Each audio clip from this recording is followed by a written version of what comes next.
who they shut down as well, they were being forced into getting a computerized system as well before they revoked their license. And this seems to be the trend of getting dealers to get these computerized systems. And, of course, these systems have to meet the needs, have to meet several specifications of the ATF as well. You know, I'm still a little curious because I am not a computer techie kind of fellow, but what is so special about their system compared to the ones you're trying to lease? And why are they so adamant that you use a system to their specifications? The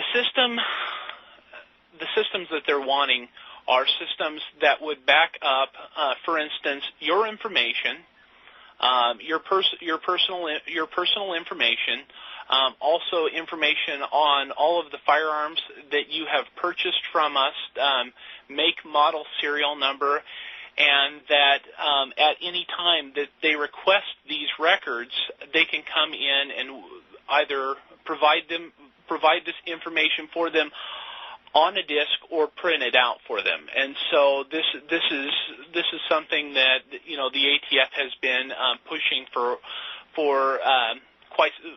the last couple of years. And so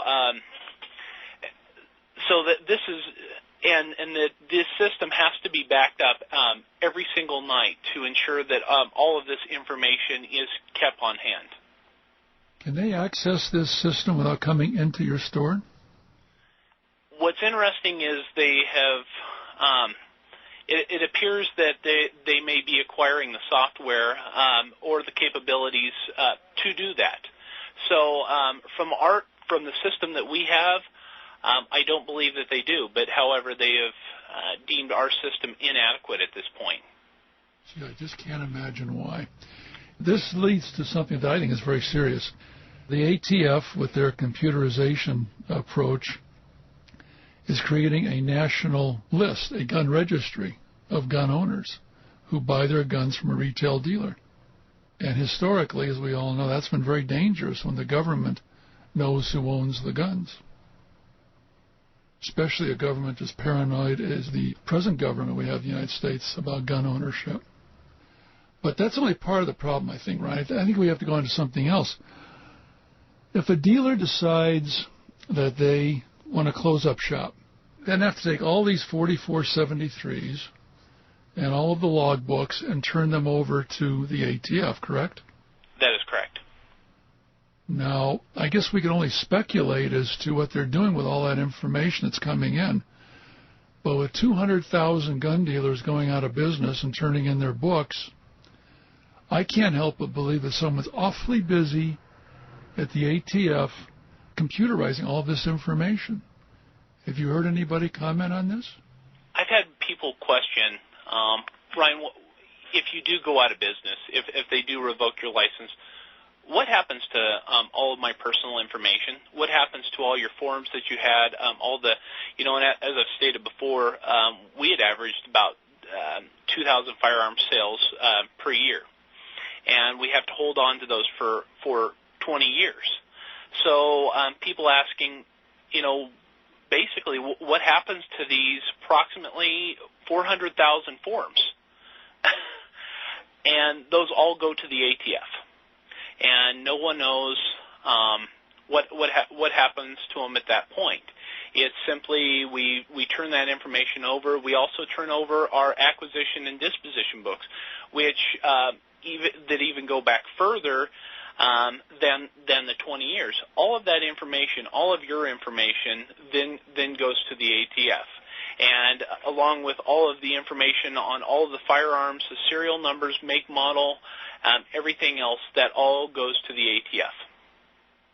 And again, as you pointed out, the number of dealers being shut down, that's quite an alarming number of information that is being kept by the Bureau of Alcohol, Tobacco, Firearms, and Explosives.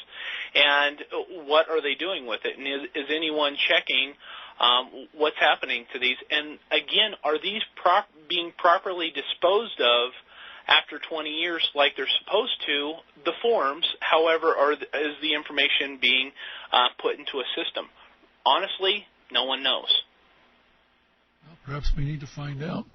You know, and the one thing that we pointed out in the gang movie, which you can learn more at the gangmovie.com site, is that the Nazis had the same policy. You had to have books that showed what came in and what went out and where it went to and who bought it.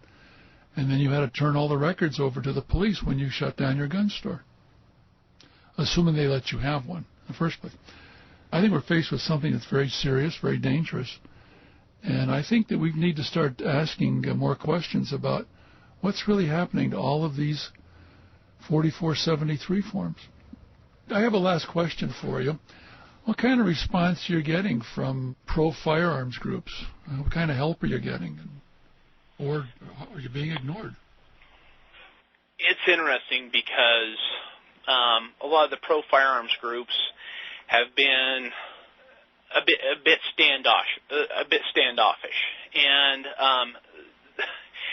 some of them are simply, will simply check in with us and see what's going on, but yet at the same time, no one wants to address the question. Everyone is aware as far as what is happening and what there's no secret in the industry with these groups, but it's concerning that a lot of this information has been withheld. It has been withheld from the general public and withheld from gun owners that this is happening. And, even more so that several of these groups are either siding with the ATF or, ignoring the issue altogether. And so, that's the question. That's the question that, a lot of firearms owners, a lot of members of various groups need to ask themselves, how does this organization or that organization respond to the threat of the ATF?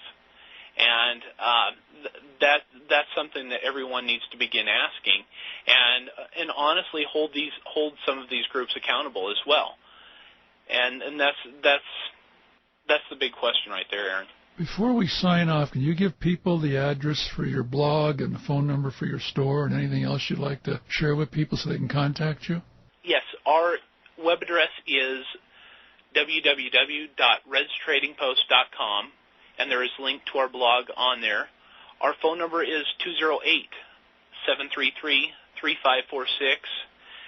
And again, we have our online petition. We have well over 4,600 signatures, and people are encouraged to, sign the petition. And again, if they feel that, indicate on there. There's places for comments. Whether you feel that the ATF needs to be abolished, please indicate this and let people know. We need to really hold our congressional delegates and other people accountable and make them begin answering questions of why is this abuse happening and why is it being overlooked. Well, I agree totally. This has been Talking to America. Our guest today has been Ryan Horsley. I've been your host, Aaron Zellman. And I'd like to remind all of you, if you won't defend your rights, don't complain when you lose them. Opinions expressed on this program do not necessarily reflect those of JPFO.org or its members. Talkin' to America is a production of JPFO.org.